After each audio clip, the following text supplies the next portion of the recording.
오늘도 수많은 뉴스가 쏟아져 나왔습니다. 이 가운데 여러분은 어떤 소식을 1위로 고르셨습니까? 저희 뉴스 탑10의 10가지 소식은 바로 이렇게 결정됩니다.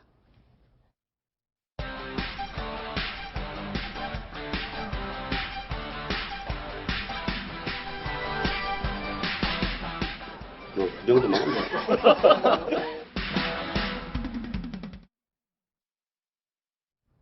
오늘은 굵직굵직한 소식들이 많습니다. 그래서 오늘은 첫 순위를 1위, 2위부터 살펴보겠습니다. 어떤 내용인지 확인해 보시겠습니다.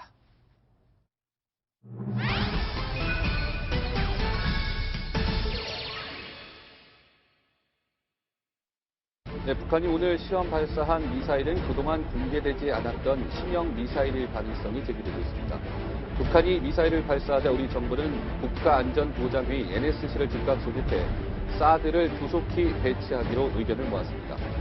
북한의 핵 억제를 위한 한미 공조도 강화하기로 했습니다. 북한의 미사일 발사 소식 오늘의 1위 뉴스로 꼽아봤습니다.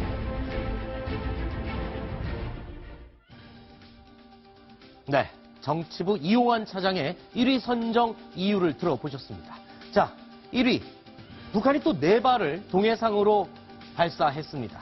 자, 그리고 2위 소식은 연관된 내용인데요. 전술핵 재배치론이 다시 솔솔 불고 있습니다. 이와 관련된 이야기를 나눠보겠습니다. 먼저 오늘 미사일 4발을 동해상에 발사한 북한의 소꿍꿍이 도대체 어떤 내용일지 저희가 짐작을 해봤는데요. 탑10의 마스코트 개그우먼 정일항 씨가 영상으로 꾸며봤습니다. 함께 보시겠습니다. 우리의 탄도미사일 발사 완전 성공! 평양은 김정은 동지께서는 이미 괴뢰 미국 악당과 남조선이 함께 벌이고 있는 북침 핵전쟁 연습을 중지하라고 경고하시었다.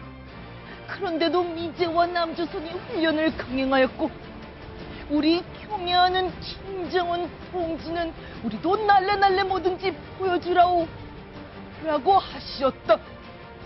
이래서 오늘 아침 7시 36분 우리 미사일이 4발 발사되었다.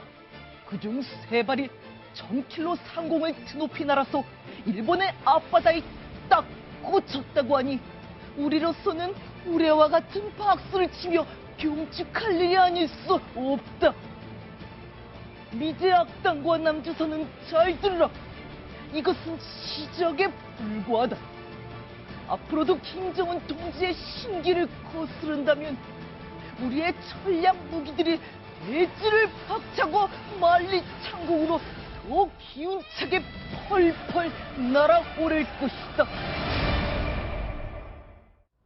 3월 6일, 3월 첫째 월요일 아침에 날아든 섬뜩한 소식이었습니다. 오늘 아침 7시 36분에 미사일 4발이 발사됐는데, 자, 하동재 위원님. 예. 그 당시 상황을, 7시 36분 상황을 간단하게 좀 설명을 해 주시죠. 예. 오늘 오전 7시 36분에 평안북도 동창리에서 동해 쪽으로, 즉, 그러니까 일본 쪽으로 가는 거죠. 네. 그쪽으로 각도가 약 75도에서 93도로 해가지고 4발이 순차적으로 쏘아졌다고 합니다. 그래서 그 중에 3발은 일본 측 이지까지 날아갔고요. 나머지 1발은 거기 안으로까지는 못 나간 것으로 파악이 되고 있습니다. 지금 제가 그림을 잠시 수정을 해드리겠습니다. 3발이 이지 안에 떨어졌고 1발이 1000km 이상을 날아간 것으로 되어 있는데 그림이 뭔가 오류가 있습니다. 양해 말씀 부탁드리겠습니다. 자, 그런데 4발이 동시에 발사가 됐다. 이런 것도 좀 이례적인 경우 아닌가요? 어떻습니까? 네, 작년에 9월 달에 3발을 동시에 쐈기 때문에 4발 쐈다고 신기한 건 아닙니다. 근데 문제는 발사 각도가 75도에서 93도라는 얘기를 우리가 주목할 필요가 있습니다. 93도라 하면 반대쪽으로 날아갔다가 공중에서 방향을 바꿔서 날아간 겁니다. 그렇다면 저 미사일 4발이 네. 사실은 전부 다 그 사거리가 거의 같은데 네. 1발은 반대 방향으로 갔다가 갔기 때문에 사거리가 좀 짧아졌다라고 생각이 되거든요. 네. 그런 측면에서 관심을 가져볼 필요가 있고 그건 상당한 기술이라 봐야 되겠습니다. 그게 왜 상당한 기술인가요? 그러니까 반대 방향으로 날아가서 그 고속에서 방향을 바꿔서 일본 쪽으로 갔거든요. 네네. 그러니까 서해로 날아가다가 네. 공중에서 방향을 바꿔서 동해로 날아갔습니다. 네네. 그러니까 이게 탄도미사일 속도가 상당히 빠릅니다. 보통 음속의 한 4배, 5배 이상 되거든요. 네. 그런데 그 속도에서 방향을 바꿔가지고 반대로 날아갔거든요. 네. 자, 서해로 쐈다가 방향을 바꿔서 동해로 날아가게 하는 미사일 기술이 실전에서는 뭐 어떤 데 활용을 할 수 있는 그런 고농도의, 고난이도의. 그러니까 기술인가요? 자기들이 미사일을 자유자재로 방향을 바꿀 수 있는 능력을 보여준 겁니다. 즉 다시 말해서요. 일반적으로 미사일은 각도가 다 있거든요. 스커드 미사일은 몇 도, 뭐 무수단 미사일은 몇 도 이게 있거든요. 그러면은 얼마 정도까지 나간다 이게 다 들어 있습니다. 그런데 지금 저 세 개는 똑같은 거리까지 나갔지만은 나머지 하나는 93도로 서쪽으로, 네. 90도보다도 3도를 서쪽으로 기울여서 쏘았기 때문에 그때의 경우에는 어디까지 나가는지를 북한에서 아하. 보고 싶었다는 겁니다. 그렇군요. 자, 그러면 이 미사일 4발을 쐈는데 이 4발의 종류가 또 관심이 많습니다. 어떤 미사일을 도대체 4가지를 쐈는지 이정훈 위원님께서 좀 설명을 해주시죠. 네, 지금 화면에 나오는 대로 북한에서 현재 실전 배치한 미사일들이 좀 화면에 있습니다. 네네. 스커드 B 옛날에 처음 이집트에서 갖고 와서 분해 조립해서 모방해서 만들기 시작한 거죠. 그다음에 C가 있고 이제 ER이라는 거는 Extended Range 사거리를 늘린 겁니다. 그래서 네. 이번에 저걸 쏘지 않았나 신형으로서 의심을 좀 하고요. 지금 스커드 B와 C는 해당이 안 된다고 사라진 이유가 네. 사거리가 이만큼 1000km 가까이 나오지 않기 때문에. 그렇죠. 동창리에 쐈으면 북한의 원산 쪽에 떨어질 수도 있기 때문에 네. 그건 안 되고 스커드 ER, Extended Range, 사거리를 느린 탄을 쏜 게 아닌가 한번 의심을 해보는 거고요. 그다음에 북극성을 쐈다라고 생각하는 거는 이번에 지금 정보가 나온 걸로 보게 되면은 액체 연료를 주입했다는 보도가 없어요. 네. 북극성은 고체 연료지 않습니까? 네네. 저것이 아닌가 하고 의심을 한번 해보고 아하. 그다음에 노동 같은 경우도 이제 액체 연료를 주입할 수 있는데 노동을 사거리를 보면 노동하고 비슷하고요. 근데 액체 연료를 주입하지 않았다면은 노동에다가 고체 연료를 탑재한 게 아닌가 의심해 볼 수도 있고 네. 무수단은 좀 상대적으로 가능성이 적다. 그렇군요. 네, 그렇죠. 자, 무수단일 가능성이 적은 이유.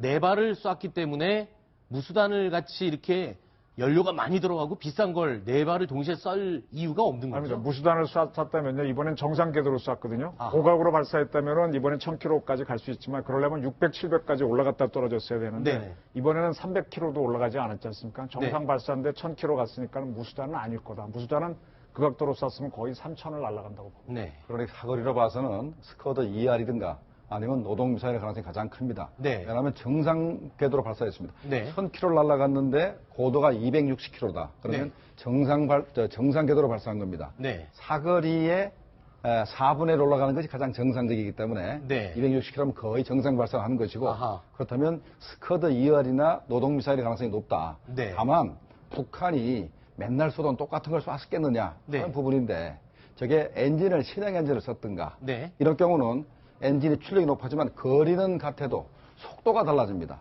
네. 10km 날아간 속도가 달라지기 때문에 분석을 해서 속도가 달라진지 그걸 연구해야 될 것이고 네네. 그다음에 지금까지 통상 스커드 ER이나 노동미사일은 액체연료를 썼습니다. 네. 근데 현재 북한이 빠른 속도로 그거를 고체연료로 대체하고 있거든요.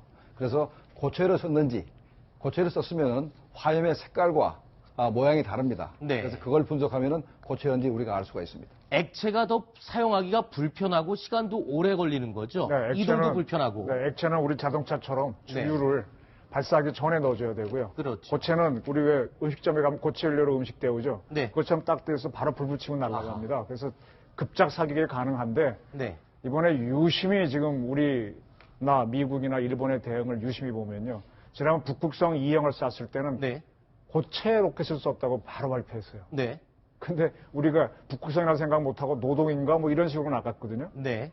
그럼 우리는 바로 북극 보면 아는데 이번에는 고체란 얘기도 안 하고 가만히 기다리고 있습니다. 아하. 그리고 우리 합참은 처음에는 네 발이란 표현도 안 하고 있다가 네. 일본이 자기네 EEZ 세 발 떨어졌다니까 네 발이다 이렇게 하는 건데 뭔가 하면은 북한 스스로 밝히기를 기다리고 있는 겁니다. 아하, 북한이 지금 그렇군요. 김정남이 굉장히 설쳐되고 하니까 조금 있으면 공개됐고 그럼 정확하게 알 수 있기 때문에 아마 지금 판단 분석을 해놓고 기다리는 거고요. 네. 93도로 쐈다는 거는 이제 미사일을 쏘다보면 저럴 수도 있는데 저렇게 기술이 좋은 건지 아니면 실수를 해갖고 중국 쪽으로 가는 거를 아하. 급격히 틀어갖고 왜냐하면 저 미사일 보면 뒤에 꼬리 날개가 있지 않습니까? 네네. 그걸 틀면 방향이 틀리거든요. 네. 아마 중국으로 갔으면 난리 났었을 겁니다. 그랬겠죠. 지금 근데 일본 그런 건지도 이제 지금 다 지켜보고 있는 거예요. 서방 국가들이. 네. 지금 뭐 일본의 배타적 경제 수역에 떨어진 세 발 갖고도 지금 일본에서 강력하게 지금 항의하고 있는 상황인데 그 한 발이 북한으로, 그 중국으로 갔으면 정말 큰일 날 뻔했군요. 그러니까 북한 중국- 입장에서 보면은. 네, 그러니까 지금 이제 어떻게 보면은 도발은 도발인데 우리가 놀리는 거죠. 너 해봐 하면서 한 번 실수하면요 사단이 네. 큽니다. 그리고 지금 저기 떨어진 게 일본 EEZ에 떨어지고 한 발은 안 떨어지 않습니까? 네. 그거는 아마 지금 한일 간에 동해를 완전히 EEZ로 구분하지 않았습니다. 아하. 독도 주변에 중간 수역이 있죠. 예. 그 중간 수역 어디 있게 떨어졌을 겁니다. 그렇군요. 만약에 우리 독도에 가까운 곳이라면은 우리도 유심히 북한의 행동을 보고 있어야 됩니다. 그렇군요. 자, 그러면 지금 예상해 주신 이런 무기들, 특히 스커드 ER이나 북극성 251 가능성이 가장 높다라고 예측을 해 주셨는데 오늘 오전까지만 해도 이런 보도가 많이 나왔습니다. 혹시 지금까지 등장하지 않았던 신형 미사일 가능성도 있지 않을까? 이런 보도가 좀 나왔거든요. 어떻게 보십니까? 그게 이제 스커드 ER 같이 사거리를 늘린 게 대신에 탄두는 작아졌겠죠. 그런 거가 그것도 신형으로 봐야 되고 아까 말씀드린 대로 사거리를 보게 되면 노동하고 가까운 것 같은데 네. 이번에 뭐 액체를 주입했는지 뭔지 모르니까 기다려보는 거기 때문에 북한이 계속 뭔가 지금 개발하고 있거든요. 네. 내일이나 모레쯤 자기네가 자랑스럽게 화면을 띄우겠죠. 그때 정확한 아하. 판단을 하려고 하면 기다리는 것 같습니다. 신형 미사일일 경우는 엔진이 아주 달라지면 신형 미사일을 봐야 됩니다. 네. 그러니까 북한이 과거의 그 미사일 엔진보다도 굉장히 출력이 좋은 엔진을 개발하고 있습니다. 네. 그래서 아까 속도를 얘기했는데 1000km 날아갔지만 몇 초 만에 갔는다고 계산해야 되거든요. 네. 그러면 과거보다도 속도가 빨라졌으면 엔진의 힘이 좋아진 겁니다. 네. 그러니까 엔진이 바뀐 거죠. 그래서 일단은 우리 합참에서 발표하는 것을 우리가 봐야 되겠습니다. 알겠습니다. 일단 시간을 알아야 신형 엔진인지 우리가 파악할 수가 있습니다. 알겠습니다. 자, 오늘 국회 국방위에서는 전체 회의가 열렸습니다. 여기서 한민구 국방장관이 오늘 북한 미사일 발사에 대해서 파악한 내용을 발표를 했는데요. 그 내용 잠시 들어보시겠습니다. 북한이 보유하고 있는 미사일은 120km 나가는 단거리부터 12,000km 나간다고 하는 그런 대륙간 탄도미사일까지 이렇게 목표로 하고 있지 않습니까? 그중에서 우리 한반도를 대상으로 하는 그러한 북한의 미사일은 충분히 방어가 가능한 수준이다, 이렇게 답변을 드립니다. 네, 일단 기습적인 미사일 4발 발사, 북한의 미사일 도발에 우리 군, 우리 정부에서는 정보당국에서 어느 정도 빨리 파악을 했을지도 굉장히 궁금합니다. 오늘 상황에 대해서는 좀 제대로 파악을 하고 빨리 대응을 한 것으로 지금 확인이 되고 있나요? 어떻습니까? 7시 36분에 쏘았는데 네. 우리 언론에 공개된 게 1시간 이내에 공개되기 시작했습니다. 네. 그러면 실시간으로 파악을 한 거죠. 아하, 그렇군요. 통상 보면은 이제 동창내에 쐈으면은 한 2km, 3km 고도까지 올라가면 우리 레이더에 잡히기 시작합니다. 네. 그래서 북한이 미사일을 쐈구나. 네. 그때부터 이제 레이더로 추적을 하면 어디까지 고도로 얼마큼 올라갔고 사거리가 얼마까지는 뭐 대충 나옵니다. 그러니까 네. 바로 실시간으로 파악을 하는 거죠. 그렇군요. 지금 우리나라에서는 한미 연합 군사 훈련이 한창 실시되고 있습니다. 지금 6일째 접어들고 있는데 이런 북한의 미사일 도발에 대해서는 우리가 어떤 대응을 할 필요는 없는 건가요? 대응이요? 대응해야죠. 지금 우리 공군의 방공사령부, 방공미사일 사령부 같은 데서는 딱 저 미사일 날라오는 걸 포착을 해서 네. 우리 쪽으로 안 와서 그렇지 한번 우리 미사일 대응 패트리어트 팩2 같은 걸 쫙 한번 맞춰보겠죠. 네. 그래서 그런 것들을 하는데 우리는 발표를 할 필요가 없죠. 그래서 지금 여러 가지 지금 실전 비슷한 훈련을 해주니까 오히려 좋은 기회죠. 그렇죠. 한참 훈련 중에 있는데 저런 실전을 방불케 하는 상황을 만들어줬으니 우리의 대응력도 한번 테스트해볼 기회가 될 수 있을 것 그리고 같습니다. 합참 발표에 따르면 저는 아침에 8시 직전에 저 합참 보도를 발표를 봤는데 30분도 안 걸려서 파악했단 말이에요. 네. 그리고 합참 설명은 우리 이지스함이 먼저 잡았다 그랬거든요. 네. 동해에 있는 우리 함정들이 딱 잡으면서 쭉 봤겠죠. 그러니까 우리 SM3가 없으니까 요격할 방법은 없는지 한번 이렇게 맞춰보면서 쏠 수는 있겠다 계산들. 네. 자, 이런 북한의 도발에 강력 대응을 천명해왔던 미국이 앞으로 어떤 반응을 보일지도 아주 관심사입니다. 그런데 한반도의 핵전술 무기를, 전술 핵무기죠. 전술 핵무기를 재배치할 가능성이 있다. 이런 얘기가 나오고 있다고요? 하국장님 예. 설명을 해주시죠. 예. 우리나라에 이제 과거에 이미 전술핵 무기가 배치되어 있었다가 서로 남북한이 서로 이제 협의를 한 다음에 91년도에 네. 노태우 정부 때 모두 이제 철수를 한 거거든요. 네. 그런데 오바마 정부의 말기부터 야 이게 우리가 전략적 인내를 통해서 북한의 핵을 어떻게 해결해 보려고 했는데 잘 안 되는구나 하고 그때부터 도저히 안 되는 걸로 보고 해서 전술핵을 다시 한반도에 배치하는 거를 네. 연구를 하기 시작했다고 합니다. 그래서 네. 전술핵이라고 하는 거는 전략핵은 이제 저희 전체적으로 미사일을 가지고 쏘아대는 거에 이제 전략핵이지만은 전술핵은 전투기라든가 아하. 아니면은 뭐 어디 그 토마호크 미사일 이런 데다 이제 해가 배에서 이렇게 쏘고 하는 게 전술핵이거든요. 네. 대신 위력은 약 500킬로톤 이하로 좀 작은 거. 아. 어느 경우에는 뭐 1킬로 핵배낭 같은 경우는 1킬로톤으로 아주 작은 거거든요. 그래서 10킬로톤, 뭐 150킬로톤, 300 몇 킬로톤 이렇게 있는데 비교적 위력이 작은 것을 전술핵이라고 합니다. 그럼 북한 입장에서 보면 이런 전략 핵무기와 전술 핵무기 두 가지 중에 어떤 걸 더 위협적으로 느끼나요, 김정은은?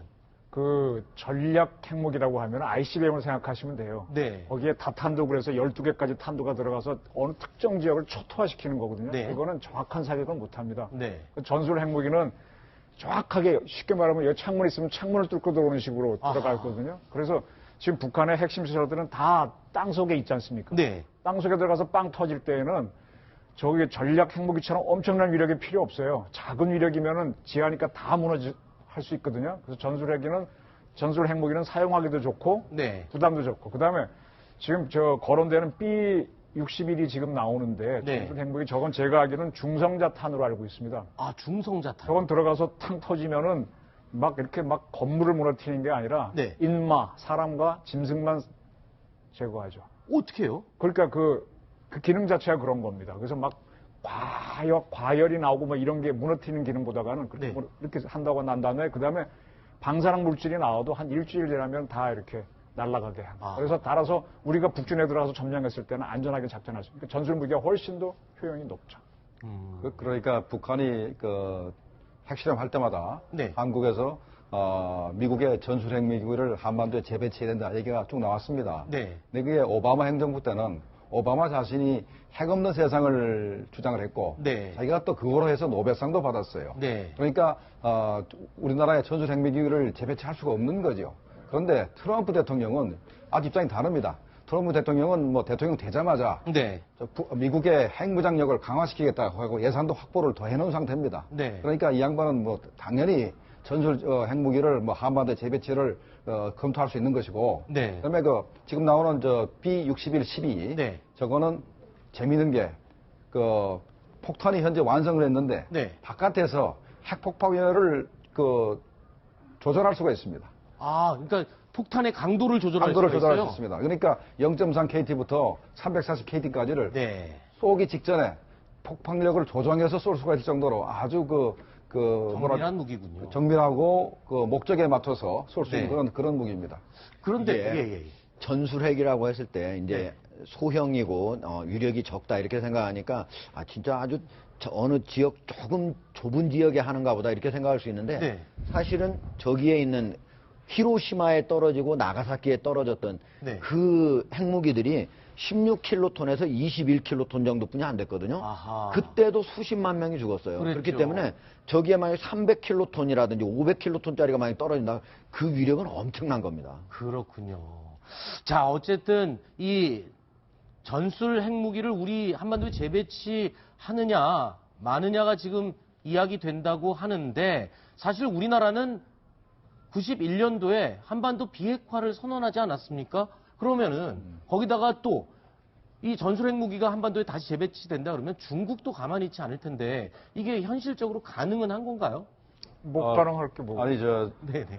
한반도 비핵화 공동선언을 91년도에 남북한이 같이 했습니다. 네. 그런데 북한이 핵실험을 하면서 핵무기를 개발한다고 했으니 스스로 한반도 공동선언을 파기한 겁니다. 네. 그러니까 이제 사문화됐기 때문에 우리도 현재 선언은 안 했지만은 우리도 한반도 비핵화 공동선언이 깨졌다고 보고 네. 미국의 전술 핵무기를 재배치하는 문제는 한미 간의 협상에 의해서 합의만 하면은 얼마든지 들어올 수 있는 그런 상태입니다. 아니 저는 지금 비핵화 선언은 한미 간에 합의도 필요 없다고 보는데요. 네. 우리가 만든 정책이었거든요. 네. 미국은 전 세계 비핵화 정책을 추진한 건 맞아요. 우리가 거기에 맞춰갖고 북한하고 합의해서 네. 비핵화 선언을 우리가 먼저 선언하고 북한하고 했던 건데 북한이 지키지 않았습니다. 따라서 우리가 뭐 정책 바꾼 게 한두 번입니까? 옛날에는 간접 선거한다고 했다가 6.29 선언에서 바꾼 적도 있고 하니까 이건 우리 주권 사항입니다. 그렇죠. 주권 사항이고 하면 되는데 문제는 미국이 안 준다 그러면 답이 없는 거죠. 네. 그러니까 미국이 배치하도록 그 협상을 할 필요가 있는 거죠. 네. 그러니까 우리가 폭넓게 봐야 되고 그리고 앞으로 좀 얘기를 드리고 싶은데 노벨 평화상이 쥐약이에요. 쥐약이라고요. 우리 노벨 평화상 받고 난 다음에 햇볕 정책 오래 해가지고 북한이 핵무장할 수 있는 기회를 줬지 않습니까? 네. 과거에 키신저도 노벨 평화상 받고 나서 베트남 붕괴되도록 그때 베트남의 외무부 장관 안 받겠다 그랬지 않습니까? 그리고 네. 자기는 통일할 수 있는 기회를 잡았고. 그 쥐약이라는 표현을 살짝 좀 완화를 시켜서 쉽게. 우리의 그 안보의 발목을 잡을 역할을 할 수 있다. 그겁니다. 이렇게 좀 순화하겠습니다. 오바마 같은 사람은 명분에 생각이 많은 사람이잖아요. 근데 예. 트럼프는 우리는 자꾸 우리나라 언론이 저 사람은 희화화시키는데 예. 수가 많잖아요. 그래서 이것도 할 수 있고 이런 넘어서니까 지금 북한이 긴장을 하는 거예요. 그렇군요. 사실은요, 우리나라의 전술핵이든 뭐 전략핵이든 핵을 배치하는 문제는 사실 중국보다도 미국이 배나 더 하기 싫어하는 그런 겁니다. 왜냐면 미국은 전 세계적으로 핵이 확산되는 거를 막으려고 하고 있는 거거든요. 근데 중국 같은 경우에는 지금 러시아 핵 있죠, 북한 핵 있죠, 인도 핵 있죠, 파키스탄 핵 있죠. 자기 주변에 핵 있는 국가들로 둘러싸여 있어요. 그래서 거기에 북한이 있든 남한에 하나 더 있든 크게 신경 안 씁니다. 특히 제가 중국의 학자들한테 이렇게 물어보면은 북한이 핵을 가짐으로써 도발할 수 있는 가능성이 높다면은 남쪽이 만약에 전술핵이 배치돼 가지고 그거를 막아 가지고 한반도가 오히려 안정적으로 상호 억지력이 있어 가지고 평형적으로 안정을 확보할 수 있다면 잠시 북한이 핵을 갖고 있는 동안은 전술핵을 배치하는 것도 하나의 방법이라고 얘기를 하고 있습니다. 그러니까 오히려 미국보다도 중국은 오히려 오픈 마인드 되어 있다는 거죠. 그렇군요. 현재 미국이 왜 그러면 굉장히 금기치해 왔던 전술핵 무기를 한반도에 재배치하느냐, 이걸 우리 국민이 알아야 됩니다. 네. 일단 북한의 핵미사일을 현재 우리가 패트리어트, 패트리어3로 막는다 그러고 또 사드를 재배치해서 막는다고 하지만 한계가 있습니다. 네. 한계가 있고 북한의 그 미사일 숫자가 현재 1000여 개 있다 그러는데 어떤 탈북자는 2000개 이상 있다는 얘기도 있습니다. 네. 근데 그거를 동시에 쏘게 되면 어느 게 핵탄두인지 알 수가 없어요. 그리고 그렇죠. 현재 가지고 있는 우리 요격미사일 숫자 가지고는 그걸 안정적으로 막을 수가 없습니다.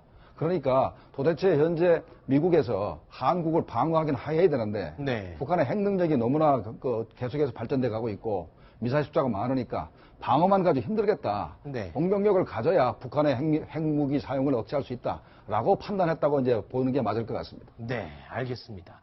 뭐 핵으로 막을 수 있는 우리만의 자구책도 있어야만 그만큼 또 북한의 핵을 억제할 수 있는 또 좋은 방법이 될 수 있다, 이렇게 말씀을 해주셨는데, 자, 그리고 미국이요, 북한에 대한 선제 타격 얘기가 최근 들어와서 점점 더 자주 나오는 것 같습니다. 이렇게 되면 어떤 작전을 통해서 어떻게 김정은을 선제 타격을 하게 되는 건가요? 네. 시나리오가요. 지금 저 화면에 나오는데요. 네네. 그 초대형 관통탄. 네. 저거는 떨어뜨리면은 지하 200m까지 원하는 데까지 뚫고 들어갑니다. 미사일이 땅을 뚫고. 네, 떨어지면 어디까지? 터져야 되는데 네. 뭐 드릴 같은 게 있는지 계속 뚫고 들어갑니다. 아하. 들어가서 그 안에서 원하는 깊이 가서 빵 터져주거든요. 네. 그럼 김정은은 급하면 철봉박에 숨어 들어가고 네. 북한의 주요 무기들도 지하에 다 숨어 있습니다. 네. 거기에 들어가서 수천 킬로톤 투질 필요가 없잖아요. 네. 0.3톤으로 킬로톤 터져도 없앨 수 있거든요. 그런 관통탄을 MOP라 그러는데 초대형 그걸 실을 수 있는 무기가 B2 스텔스 전폭기입니다. 그렇군요. 그럼 얘네들은 뭐 하는 겁니까? F-22와 F-35. F-22는 전투기용, 공중전용이라서 네. 공중전 무기를 주로 싣다 보니까 폭탄을 떨어뜨리는 기능이 약해요. 네. 저 F-22하고 F-35는 이렇게 무기창이라 그래서 배에 무기를 집어넣고 탁 닫아야만 스텔스가 돼요. 네. 그거 열면은 미사일이 찍혀요. 아하. 레이더에. 그래서 탁 닫고 가려면 요 안에 조금밖에 못 집어넣지 않습니까? 그래서 F-35 같은 경우가 조금 더 폭탄을 많이 싣는데 저 MOP를 싣기에는 너무 작고 네. 따라서 아까 화면에 나온 B-61 같은 그런 전술핵 같은 걸 실을 수 있고 MOP 같은 경우는 B2 스텔스 폭격이 크거든요. 실어야 되잖아요. 네. MOP 무게가 13.6톤입니다. 아하. 그러니까 저 F-35 무게만큼 나가기 때문에 실을 수가 없죠. 그렇군요. 그러니까 F-22나 F-35가 미리 날아가서 B-2가 가서 안전하게 폭탄을 투하할 수 있도록 쑥대밭을 만들고 그 다음에 B-2가 이 초대형 관통탄을 김정은이 있는. 아니 그렇게 하면은 F-35나 22 가서 두들겨 부시면 다 숨을 거 아니에요. 네. 저처럼. 그러니까 B2만 날아가서 조용히 한 방에 딱 그래요? 해야죠. 참고로 B2의 스저스 기능은 F-35나 22보다 셉니다. 그렇군요. 저 훨씬 덩치가 큰데. 요 그림을 보면은 김정은이 그렇게 싫어한다는 그 선제 타격의 참수 작전의 기본적인 그림이 되는 거겠군요. 참수작, 뭐 하나의 방법, 여러 방법이 있는데 네. one of them, 하나 그 중에 하나입니다. 예, 알겠습니다. 자, 지금 북한을 둘러싼 이 주변 국가들의 반응이 궁금합니다. 어떻습니까? 일본, 중국 지금 반응이 어떤가요? 지금 중국에서 뭐 특별히 반응이 나오지는 않고 있는데요. 사실 중국은 북한이 이런 미사일을 하나 쏜다고 하면은 네. 항상 나오는 그 말이 있습니다. 뭐냐면은 기본적으로 핵실험이라든지 미사일 발사, 이거는 유엔 안보리의 제재를 받고 있는 사안이잖아요. 네. 그래서 이런 거에 반대한다. 네. 그러나 항상 그 다음에 나오는 말이 있죠. 유관 당사국은 항상 냉정하게 그리고 침착하게 여기에 대응해주기 바란다. 네. 그 아직까지 공식적으로 나오지 않았다면 비슷하게 나올 겁니다, 이번에는. 네. 뭐 일단은 북한이 이렇게 미사일을 쏘고 막 해대면 우리 남한 입장에서는 지금 사드 배치를 하는 데 대해서 어느 정도 명분이 쓰는 거 아닙니까? 그럼 북한도, 아니 중국도 사드를 반대하고 있는 그 입장을 더 강하게 주장 못할 수도 있는 상황 아닌가요? 지금 우리 거꾸로 중국 입장에서 한번 남북한을 보자고요. 네. 북한은 핵실험 빵빵 해대는데 통제 안 되죠. 그렇죠. 한국은 사드 배치하는데 통제됩니까? 안 됩니까? 안 되죠. 안 되죠. 진짜 골치 아플 거예요. 중국 그래서 입장에서는요? 안 되죠. 아무것도 안 되잖아요. 네. 그래서 지금까지 폼을 많이 잡았고 육자회담 주도해 왔는데 되는 게 없죠. 네. 그래서 지금 중국도 지금 뭐 롯데를 제재한다, 뭐 제재한다 그러는데 별로 수가 없다는 겁니다. 네. 그리고 이거는 좀 아셔야 되는데 중국이 재작년인가요? 작년 말까지는 작년 말이 재작년까지죠. 외환 보유고가 4조 달러였어요. 네. 지금 얼마인 줄 아세요? 얼마입니까? 3조 이하로 떨어졌습니다. 아하. 이게 무슨 얘기인가 하면 그 갖고 있던 돈을 위안화 방어하기 위해서 많이 풀었어요. 네. 우리가 IMF 때 원화 방어하다가 IMF 당했죠. 네. 중국이 지금 그렇게 형편이 좋지가 않습니다. 네. 지금 뭐 경제학자들은 한 2조 8천억 이하로 떨어지면 중국 경제 위험하다 그러는데 네. 지금 중국은 내공도 딸리죠. 남북한 통제 안 되죠. 그런데 북한이 이런 실험까지 하면 짜증나죠. 그래서 그렇죠. 지금 저는 오랫동안 중국은 북한을 상대로 이렇게 감싸주게 하는 햇볕 정책을 해왔는데 결국은 중국도 안 된다. 네. 북한은 사고 뭉치다. 이런 결론이 나옵니다. 그러면 이번에 미사일을 발사한 북한이 김정은이 네 발을 쏜다고 중국에 통보는 미리 했을까요? 할 가능성이 거의 없죠. 없죠. 왜냐하면 만약에 미리 얘기하면 중국이 벌써 처음부터 반대를 할 테니까 일단은 중국은 유엔 안보리 상임이사국으로서 현재 유엔 안보리 제재 결의안에 대해서 북한이 위반한 것에 대해서는 일단은 비난하고 반대를 합니다. 반대는 해도 또 지난번에 그 석탄 수입을 금년 연말까지 중지하기로 했죠.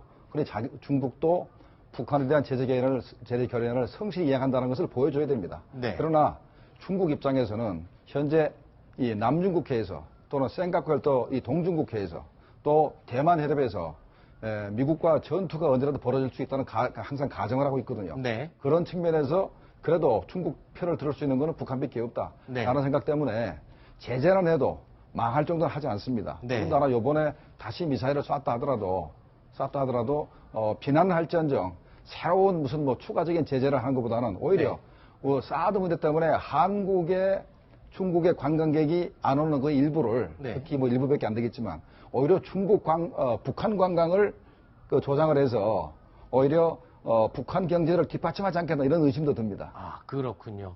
자, 지금 방금 사드에 대한 보복으로 중국의 우리 압력과 압박이 굉장히 경제적으로 강해지고 있는데 좀 찾아보니까요.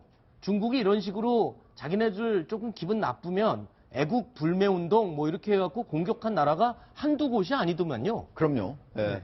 2008년에 그러니까 올림픽 당시에는 열렸던 그때는 그 올림픽을 열기 위해서 송화봉송하지 않습니까? 네네네. 그런데 프랑스에서 티베트 독립운동을 지지하는 단체가 그걸 막았어요. 네. 그러니까 바로 거기에 까르푸, 그 프랑스의 대표적인 까르푸, 네. 거기 유통업체인데 거기에 이제 불매운동을 벌여가지고 네. 결국은 프랑스에서 총리를 보내가지고 네. 사과를 하다시피 해가지고 이제 화해가 됐죠. 그리고 네. 이제 그 2010년입니다. 그때 당시에 조어도 즉 생카쿠 열도라고 네. 일본에서 부르는데 거기에 이제 침입했던 이제 중국인 선장을 구속하니까 네. 그 왜 구속하느냐 해가지고 그게 크게 문제가 되어서 히토류는 사실은 중국에는 있지만 일본이 많이 수입을 하는 거거든요. 네. 히토류를 안 주겠다. 네. 이래가지고 어쩔 수 없이 빨리 풀어줬죠. 네. 그거 말고도 뭐 예를 들면 뭐 대만이라든지 아니면 필리핀이라든지 여러 나라들을 압력과 그리고 휴유 이런 것들로서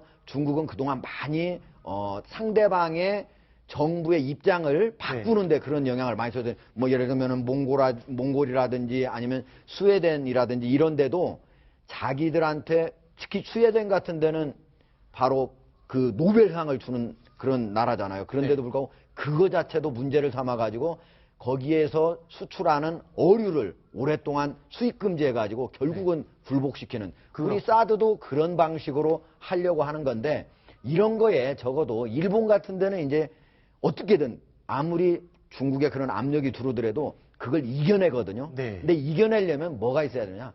결국은 우리의 수출 경쟁력이 있어줘야만 가능하다. 그리고 그런 것들을 장기간 견딜 수 있는 국민들의 의지도 같이 필요하다. 이렇게 말씀드릴 수 있습니다. 지금 그림을 보니까요.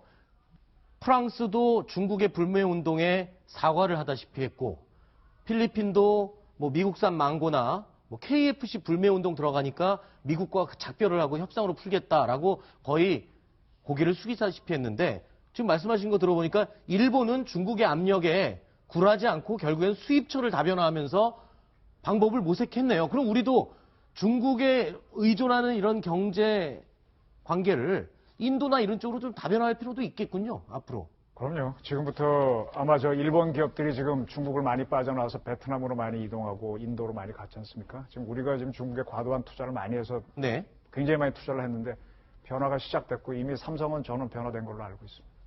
우리가요.